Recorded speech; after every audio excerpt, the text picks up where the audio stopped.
Good morning to all. Welcome to TSN school. हम पढ़ रहे हैं कक्षा 6 हिंदी की पाठ्य पुस्तक बसंत भाग 1 का पाठ्यक्रम। आज हम पाठ 2 पढ़ेंगे जिसका शीर्षक है बचपन। ये एक लेख है। इस लेख की लेखिका हैं कृष्णा सोबती जी। कृष्णा सोबती जी ने अपने बचपन की यादों को हमारे साथ साझा किया है। वे बताना चाह रही हैं कि तुम्हारे बचपन में और मेरे बचपन में कितना अंतर है, कौन कौन सी ऐसी चीज़ें हैं जो तुम्हारे बचपन में नहीं हैं और हमारे बचपन में थी, और कौन सी ऐसी चीज़ें हैं जो अब तुम्हारे बचपन में है, कौन सी ऐसी सुख सुविधाएं हैं जो तुम्हें आसानी से मिल रही है वो हमें नहीं मिलती थी।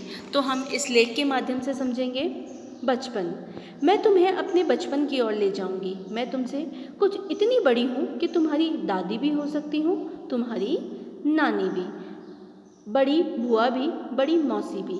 परिवार में मुझे सभी लोग जीजी कहकर ही पुकारते हैं। मतलब लेखिका बता रही हैं कि वह अपने बचपन में तुम्हें ले जा रही हैं, अपने बचपन की यादों को तुम्हारे साथ साझा कर रही हैं। तो तुम्हारे बचपन में उनके बचपन में इतना अंतर है कि वो तुम्हारी दादी, नानी, बुआ, मौसी कुछ भी हो सकती हैं, और उनके परिवार के लोग भी उन्हें जीजी कहकर पुकारते हैं, यानी वह अपने परिवार में भी बड़ी हैं। हाँ, मैं इन दिनों कुछ बड़ा यानी उम्र में सयाना महसूस करने लगी हूँ। शायद इसलिए कि पिछले शताब्दी में पैदा हुई थी। पिछले शताब्दी में पैदा होना मतलब 21वीं से 20वीं शताब्दी में। मेरे पहनने ओढ़ने में भी काफ़ी बदलाव आए हैं। पहले मैं रंग बिरंगे कपड़े पहनती रही हूँ, नीला, जामुनी, ग्रे, काला, चॉकलेटी। अब कुछ मन ऐसा करता है कि सफ़ेद पहनो। मतलब उम्र के साथ साथ हमारे जो रंग हैं वो भी फीके पड़ने लग जाते हैं। मतलब जब हम बचपन में होते हैं या एक उम्र का सयानापन होता है तब हमें रंग बिरंगी चीज़ें अच्छी लगती है, और जैसे जैसे हमारी उम्र बढ़ती जाती है वैसे वैसे हमें क्या महसूस होने लगता है कि हम रंग बिरंगे ना पहनकर बिल्कुल सफ़ेद रंग पर आ जाएं। तो लेखिका को भी कुछ ऐसा ही महसूस हो रहा है। गहरे नहीं, हल्के रंग। मैंने पिछले दशकों में तरह तरह की पोशाकें पहनी हैं। जब लेखिका अपने बचपन की बात बता रही है तो लेखिका कह रही है कि मैंने अपने बचपन में तरह तरह की पोशाक का मतलब पहनावा, ड्रेसेस। पहले फ्रॉक, फिर निकर वॉकर, स्कर्ट, लहंगे, गरारे, अब चूड़ीदार और घेरदार कुर्ते पहने हैं। बचपन के कुछ फ्रॉक तो मुझे अब तक याद हैं। मतलब कुछ होती है ना फेवरेट ड्रेसेस जो हमें हमेशा से याद रहती है कि मैं बचपन में ऐसे कपड़े पहनती थी, ये मेरी बचपन की बहुत फेवरेट ड्रेस है, ये मेरे बचपन का बहुत फेवरेट कलर है, इस कलर की ड्रेसेस पहनना मुझे बहुत अच्छा लगता है। आप लोग भी ऐसा सोचते होंगे ना? ऐसा ही लेखिका भी सोच रही है। हल्की नीली और पीली धारी वाला फ्रॉक, गोल कॉलर और बाजू पर भी गोल कफ, एक हल्के गुलाबी रंग का बारीक चुन्नटों वाला घेरदार फ्रॉक, नीचे गुलाबी रंग की फ्रिल। अब ये जो लेखिका है अपनी जो फेवरेट फ्रॉक है या कुछ फ्रॉक्स उन्हें याद आ रही हैं अपने बचपन की, उसमें बता रही हैं कि उनके पास किस तरह की फ्रॉक थी। नीली पीली धारी वाला फ्रॉक था, गोल कॉलर और बाजू पर गोल कफ था, गुलाबी गुलाबी रंग का चुन्नटों वाला घेरदार फ्रॉक और उस पर फ्रिल भी लगी हुई थी। उन दिनों फ्रॉक के ऊपर जेब में रुमाल और बालों में इतराते रंग बिरंगे रिबन का चलन था। अब जो लेखिका अपने बचपन के बारे में बता रही हैं कि उनके जो फ्रॉक थी उनमें एक छोटा सा जेब होता था, उसमें रुमाल रखना और बालों में रंग बिरंगे रिबन लगाने का चलन भी था। लेमन कलर का बड़े प्लेटों वाला गर्म फ्रॉक जिसके नीचे फर टंगी थी।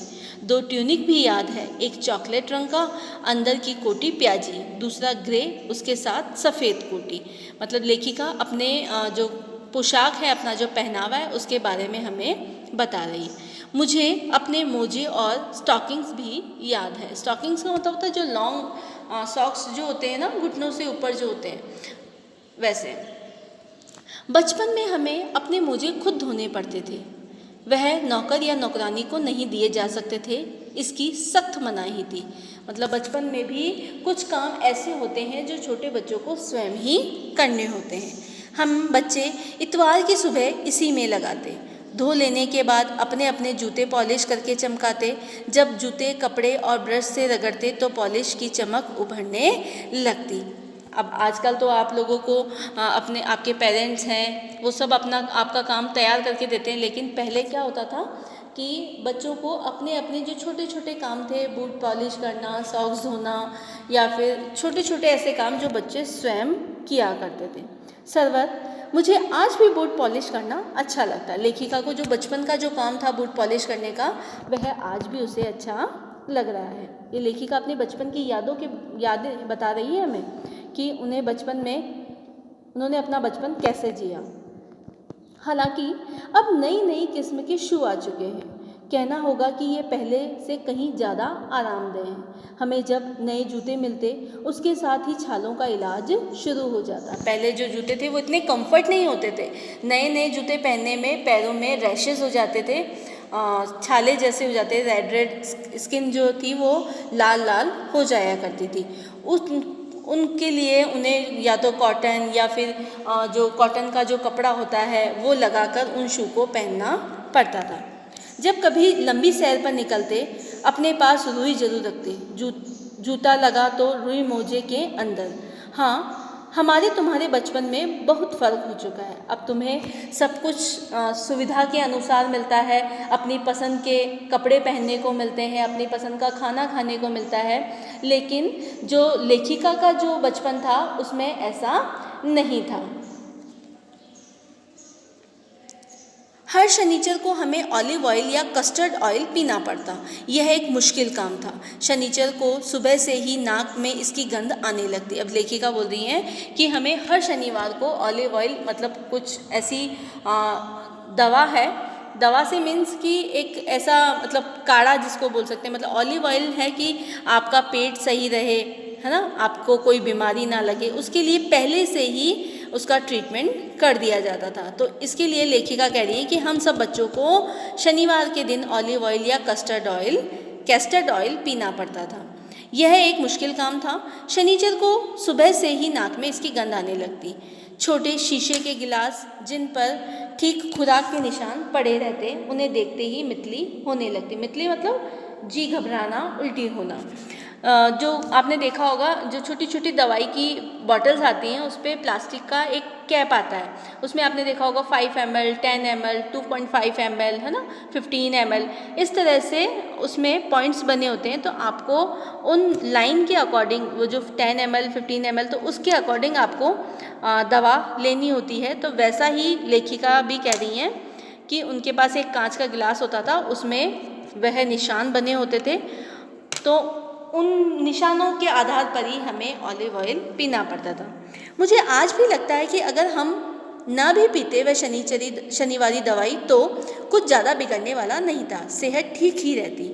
तुम्हें बताऊंगी कि हमारे समय और तुम्हारे समय में कितनी दूरी आ चुकी है। यहाँ तक कि बचपन की दिलचस्पियाँ भी बदल चुकी है। दिलचस्पियाँ मतलब इंटरेस्ट बदल चुका है। पहले बच्चे बाहर खेलना, बाहर घूमना, आजकल बच्चे क्या है, रूम में बंद, कमरे में बंद होकर मोबाइल से, लैपटॉप से या फिर, है ना, टैब से, कंप्यूटर से, इन टीवी, बस इन सभी में अपना ध्यान लगाते हैं। जबकि जो पहले बचपन के लोग थे वो आस पड़ोस के बच्चों से मिलना जुलना, उनके साथ खेलना, इस तरह के गेम वो है खेला करते थे। तो लेखिका क्या बता रही हैं कि तुम्हारे बचपन और मेरे बचपन में इतनी दूरियां आ चुकी है कि जो दिलचस्पी है, जो रुचि है, वो भी बहुत बदल गई है। याद रहे उन दिनों कुछ घरों में ग्रामोफोन थे, रेडियो और टेलीविज़न नहीं थे। हमारे ग्रामोफोन जानते हो, आवाज़ सुनने का यंत्र, ठीक है, और रेडियो और टेलीविज़न नहीं हुआ करते। मतलब ये है श्रव्य साधन, मतलब सिर्फ सुना जा सकता था। रेडियो और टेलीविज़न को सुन भी सकते हैं और देख भी सकते हैं, तो ये उनके ज़माने में नहीं थे। हमारे बचपन की कुल्फ़ी आइसक्रीम हो गई है, कचौड़ी समोसा पेटीज़ में बदल गया है, शहतूत और फालसे और खसखस के शरबत कोक और पेप्सी में। मतलब पहले के ज़माने में कोक और पेप्सी नहीं हुआ करती थी, शरबत हुआ करते थे। किसके? शहतूत और फालसे या खसखस के। उन दिनों कोक नहीं, लेमनेड, विमटो मिलती थी। मतलब ये भी एक पेय पदार्थ है, ठीक है। लेकिन अब क्या पीते हैं? मिरिंडा, कोक, पेप्सी, ठीक है। इस प्रकार लेखिका बता रही है कि आपके बचपन में और हमारे बचपन में किस प्रकार अंतर आ गया है। खाने पीने में भी अंतर आ गया है, पहनने में तो अंतर हमने समझ ही लिया था पहले। इसी प्रकार हर चीज़ में, खेलने कूदने में, सब सारी रुचियों में आज का जो बच्चा है और लेखिका का जो बचपन है उनमें, उनकी दिलचस्पियों में भी अंतर आ चुका है। शिमला और नई दिल्ली में बड़े हुए बच्चों को वेगर्स और डेविको रेस्टोरेंट की चॉकलेट और पेस्ट्री मज़ा देने वाली होती। हम भाई बहनों की ड्यूटी लगती शिमला मॉल से ब्राउन ब्रेड लाने की। हमारा घर मॉल से ज़्यादा दूर नहीं था, एक छोटी सी चढ़ाई और गिरजा मैदान पहुंच जाते। वहां से एक उतराई उतरते और मॉल पर कन्फेक्शनरी काउंटर पर तरह तरह की पेस्ट्री और चॉकलेट की खुशबू मन भावनी। हमें हफ्ते में एक बार चॉकलेट खरीदने की छूट थी। अब आजकल तो ऐसा कुछ भी नहीं है, आप कभी भी चॉकलेट खा सकते हो, जब मन किया तब चॉकलेट खा सकते हो। लेकिन पहले आपको तय कर दिया जाता था कि इस दिन आपको ये काम करना है, मतलब पूरे हफ्ते में सिर्फ एक दिन चॉकलेट खाने का उन्हें अवसर या खरीदने का अवसर मिलता था। सबसे ज़्यादा मेरे पास ही चॉकलेट टॉफ़ी का स्टॉक रहता। मैं चॉकलेट लेकर खड़े खड़े कभी ना खाती, घर लौटकर साइड बोर्ड पर रख देती और रात को खाने के बाद बिस्तर में लेटकर मज़ा ले लेकर खाती थी। शिमला के काफल भी बहुत याद आते हैं, खट्टे मीठे, एकदम लाल, कुछ गुलाबी, रस भरी कसमल, सोचकर ही मुंह में पानी भर आए। चेस्टनट एक और गजब की चीज़, आग पर भुने जाते और फिर छिलके उतारकर मुंह में। अब लेखिका अपने जो बचपन की खाने पीने की चीज़ें हैं उनके बारे में बता रही है कि पहले वह मॉल में ब्राउन ब्रेड खरीदने जाती, वहाँ पर चॉकलेट भी खरीदती। चॉकलेट खरीदने के लिए उन्हें सिर्फ हफ्ते में एक दिन ही मिलता था। वह अपने चॉकलेट का खूब सारा स्टॉक रखती और उसको आराम से खाने के बाद बिस्तर में लेटकर मज़े ले लेकर खाया करती थी। इसका आगे का भाग हम अगले भाग में पढ़ेंगे। धन्यवाद।